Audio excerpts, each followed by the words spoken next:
The worst thing wasn't the empty market stalls.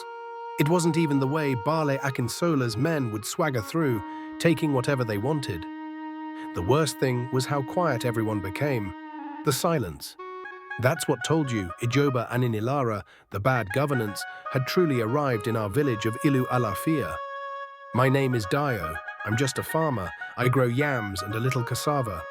Life was simple. We had a Bale, an old man, wise and fair. When he joined the ancestors, Akinsola, a rich man from the next town, somehow became our Bale.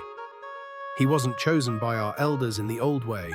He just appeared with money and loud promises. At first, it was small things. A new development tax for the Bale's new, bigger house.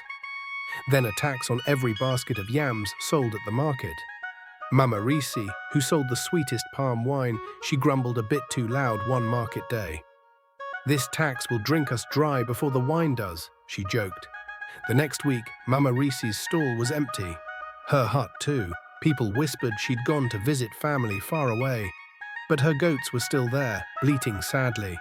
Nobody visits family and leaves their goats. Then my friend, Tunde, spoke up at a village meeting. Akinsola's men wanted to take a piece of common land we all used for grazing, to build another storehouse for the Bale. Tunde, he was brave, or maybe foolish.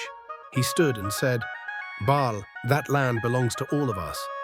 Our fathers' fathers grazed their animals there. It is not for one man." Akinsola just looked at him. No anger, just a cold, flat look. The meeting ended. That night I heard dogs barking, then a short cry. The next morning, Tunde was gone. His wife, Funka, cried and cried. She went to the Bale's house. His men pushed her away.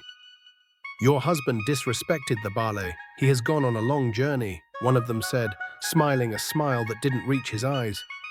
After Tunde, the silence grew. It was like a heavy blanket over Ilu Alafia. We'd greet each other, "Ekaro o, Ekarsan o," but our eyes wouldn't meet for long. At the market, people paid the taxes without a word. If Akinsola's men took an extra yam or pointed at a fine chicken, the owner would just nod and hand it over. What else could we do? We saw what happened to Mama Risi. We knew what happened to Tunde. The children stopped playing their noisy games in the village square. The old men stopped gathering under the Iroko tree to share wisdom and stories. Even the drums were quiet. No celebrations, no festivals, just work, silence, and fear. Sometimes I'd see Akinsola drive by in his new motorcar, the only one in the village. He'd wave like he was a good leader, a man of the people. But his eyes were like stones, and behind him always were his men. Ijoba Aninilara isn't a spirit with sharp teeth or a monster from the forest. It's the man who takes your voice. It's the fear that makes you look away when your neighbor is wronged. It's the silence that chokes the life out of a village, one quiet day at a time. I still live here. I still farm my yams. I pay my taxes. I keep my head down.